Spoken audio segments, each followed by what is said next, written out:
forth the living God. I ask you, my siblings, to take in a nice breath, and let's have this intention. This is the time my life will change in all of the ways my heart desires. Breathe that in. Declare it. This is the time my life will change in all of the ways my heart desires.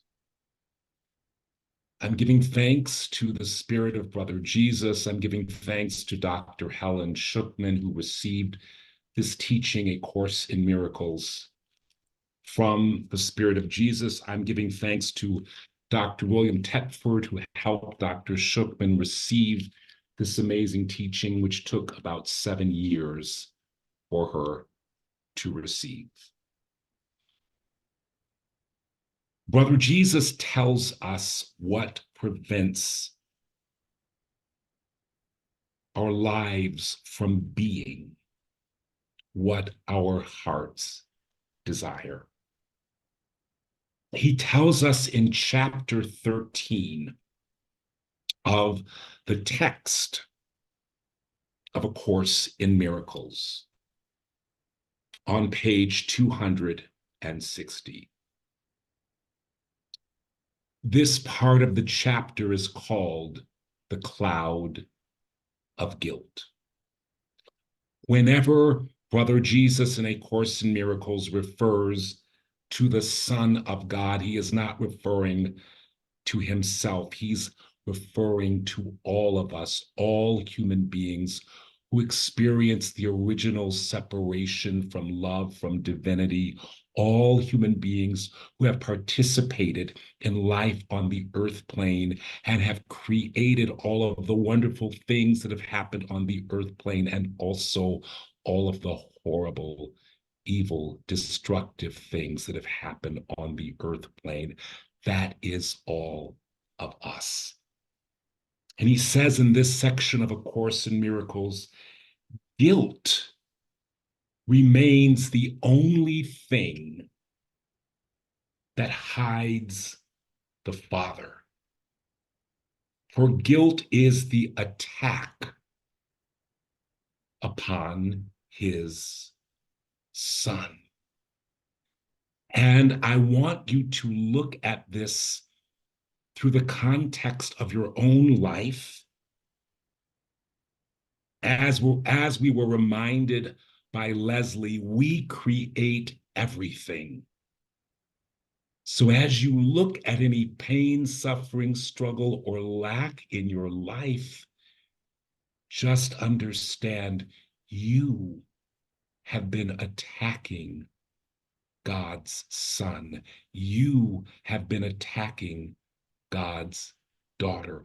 It is the part of you that is ego that attacks God's Son, that attacks God's daughter. And it does so because it is filled with guilt. Brother Jesus goes on to say in A Course in Miracles, the guilty always condemn, and having done so, they will still condemn, linking the future to the past, as is the ego's law. Fidelity to this law lets no light in, for it demands fidelity to darkness and forbids awakening. The ego's laws are strict, and breaches are severely punished. Therefore, give no obedience to its laws, for they are laws of punishment. And those who follow them believe that they are guilty, and so they must condemn. Brother Jesus wants us to understand that all of this is happening beneath the surface of our consciousness. It is happening in our subconscious selves, and we do not even know it unless we choose to be on a conscious path of enlightenment and mastery. Then the separating wall between the conscious self and the subconscious self is no more. And you then become aware of the guilt that has lived within you, drawing to you so many punishing, painful experiences.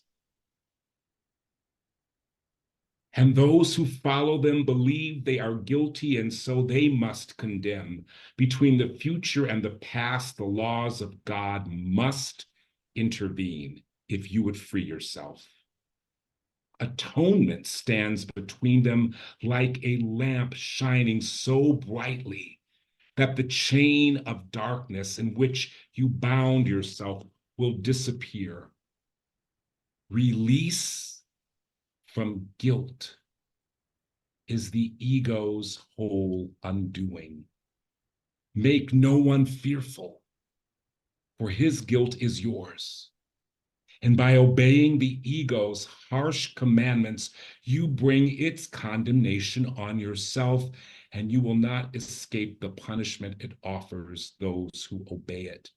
The ego rewards fidelity to it with pain, for faith in it is pain, and faith can be rewarded only in terms of the belief in which the faith was placed.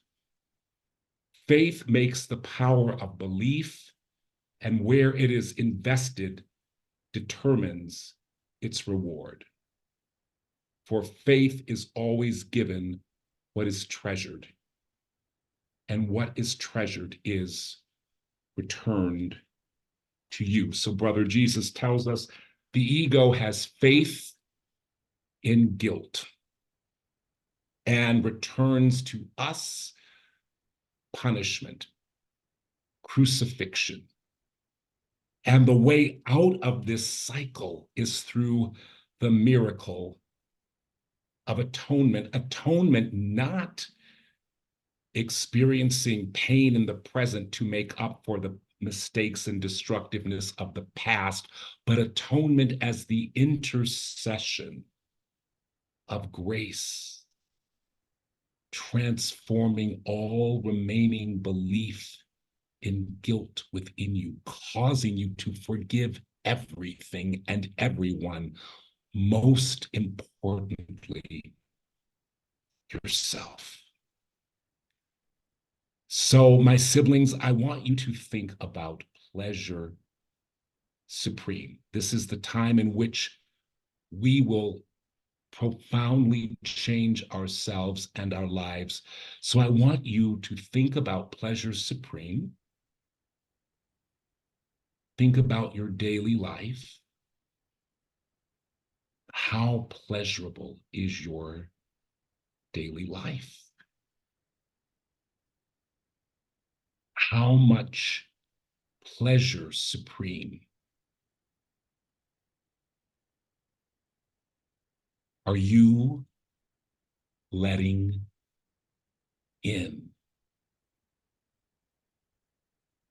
And if you're honest with yourself, when you think about pleasure supreme, there's something inside of you that's totally uncomfortable with the whole notion of pleasure supreme. And that needs to be transformed. When you absolutely get that God is pleasure supreme and God's will for you is pleasure supreme, you will let yourself have peace of mind.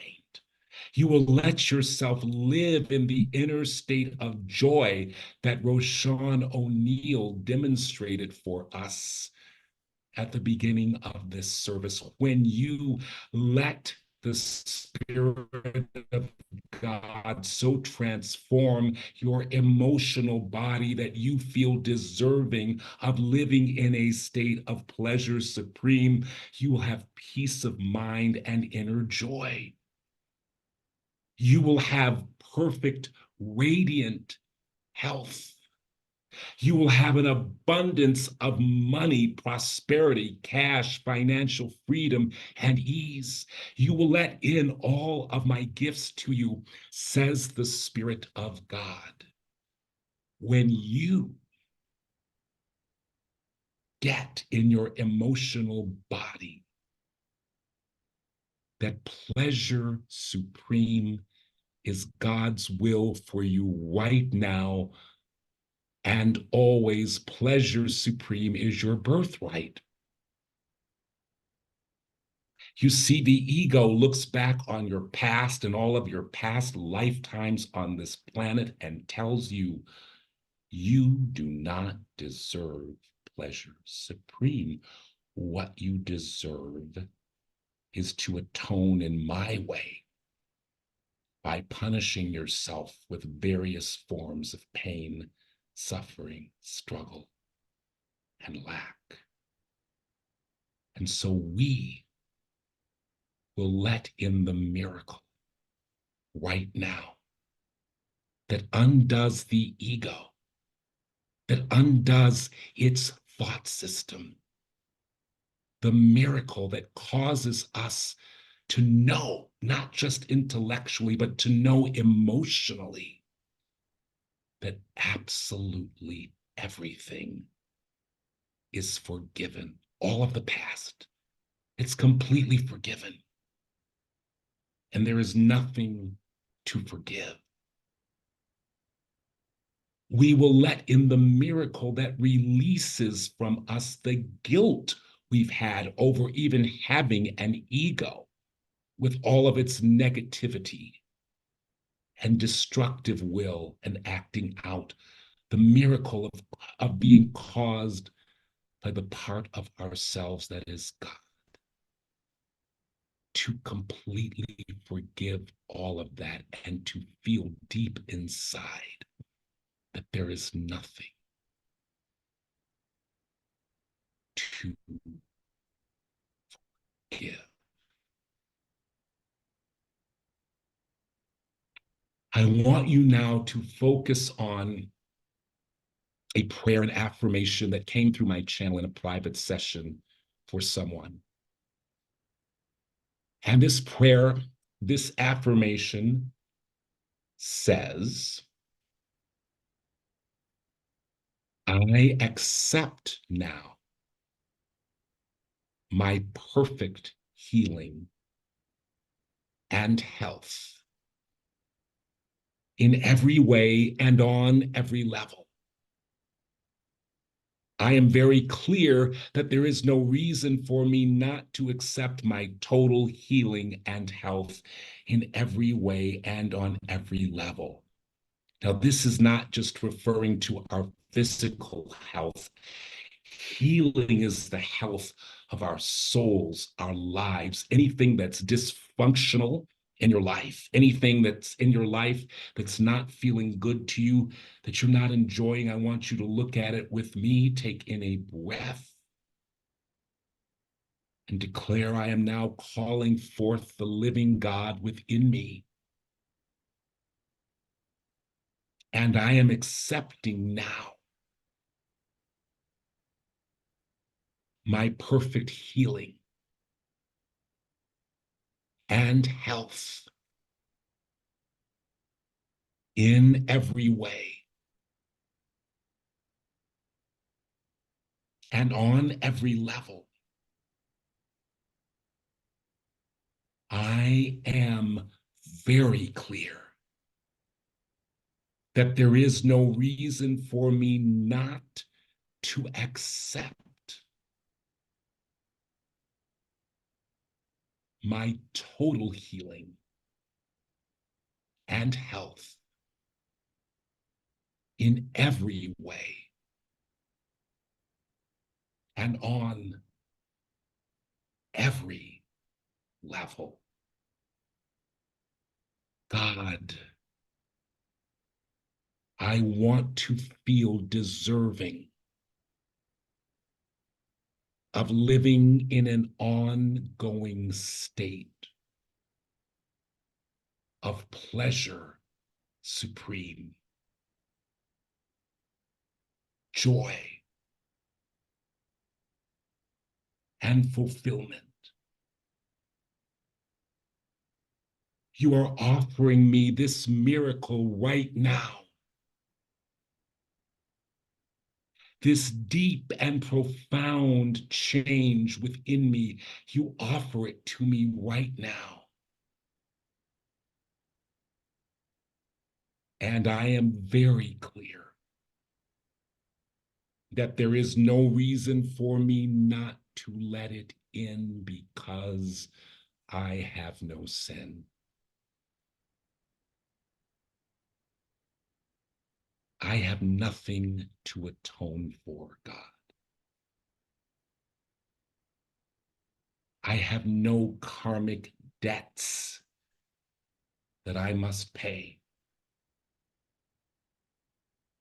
And there is no reason for me to keep denying myself the life my heart desires.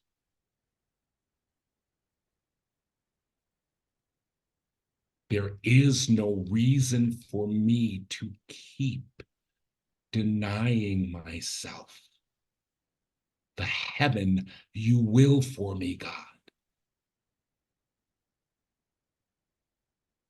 The heaven you're always sending me. I let it in. So I want you, my siblings, wherever you are,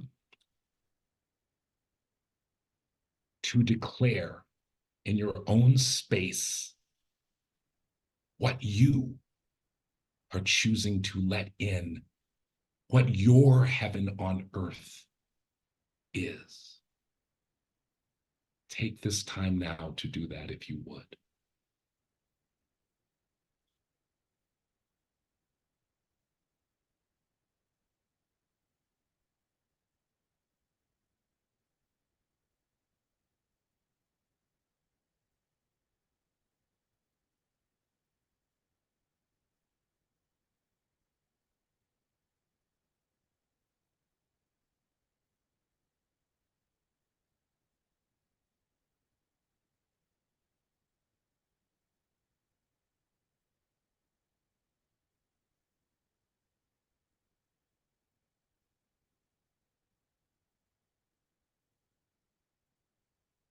And with everything that you are declaring that you will accept, I want you to take the time to really breathe it into your body. It's coming to you as light that contains the state of being that your heart desires. Breathe it into your body. And I want you to know with me that our only purpose is to let God make us happy. Let yourself be released from all other ideas about what life in this creation is about. Our only purpose is to let God make us happy and to be the co-creators with God that we were created to be. And so you breathe that in and let us declare that together. My only purpose, God, is to let you make me happy and to be the co-creator, God.